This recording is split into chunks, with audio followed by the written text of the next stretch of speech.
గురించి తెలియక మనలాంటి మంచి మనుషులు గొర్రెలయ్యి వాళ్ళు వెనక తిరుగుతారు. రాజకీయ నాయకులు వెనక గొర్రెలిళ్ళు. రేపు ఆ పార్టీ, ఎల్లుండి ఆ పార్టీ, ఎల్లుండి ఆ పార్టీ.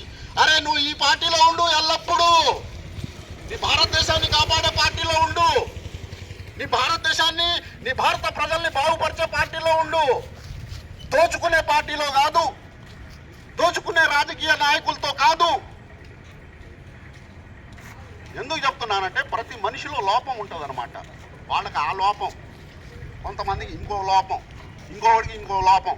పని చేయను, కష్టం చేయను, చేతగాక ఒకడు ఫ్రీగా తిరుగుకుంటాను, నేను ఈ పని చేపిస్తాను, నేను ఆ పని చేపిస్తాను, ఒకడు బతుకుతుంటాడు. ఒకడేం చేస్తాడంటే పాలిటిక్స్లో చేస్తాడు, ఒకడేమవుతాడంటే రౌడీ అవుతాడు, ఒకడేమవుతాడు. ఈ అన్ని ఇబ్బందులు ఎందుకు వస్తాయంటే మనకు ఈ కష్టపడే వాళ్ళకి వస్తాయి ఇబ్బందులు, బేకారుగా తిరిగే వాళ్ళకి రావు. ఏదో కష్టపడి 4 రూపాయలు సంపాదించుకొని భార్య బిడ్డల్ని సాకుకునే వాళ్ళకి ఇబ్బందులు అన్నీ వస్తుంటాయి. కాబట్టి నేను చెప్పేది ఏంటంటే